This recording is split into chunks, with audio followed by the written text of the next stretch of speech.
I have made a Wi-Fi jammer. This Wi-Fi jammer can be used for many security purposes if made on a large scale. Today I will show you 3 ways we can use this Wi-Fi jammer. So these are the 3 attacks, and now I am going to show you how do they work.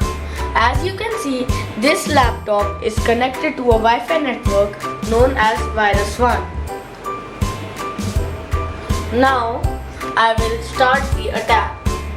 This attack will disconnect the Wi-Fi network virus from that laptop.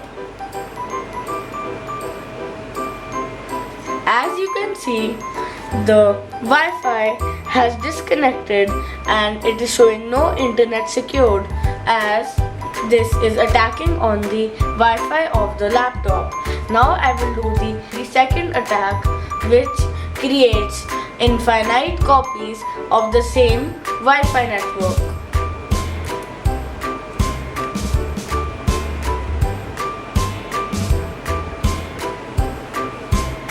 As you can see, there are more copies of Virus 1 created, like one here, and another here.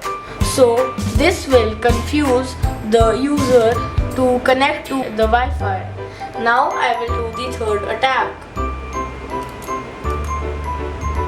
The third attack creates random usernames in which your Wi-Fi will be hidden, so the user will not know in which your Wi-Fi is hidden in. As you can see, there are so many random Wi-Fi networks created, and in one of these, the real Wi-Fi network is hidden in. Now, I will stop the attacks and let's see what happens.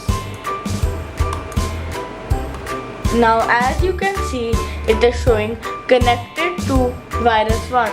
That means the laptop is connected again to the Wi-Fi network when I stop the attack.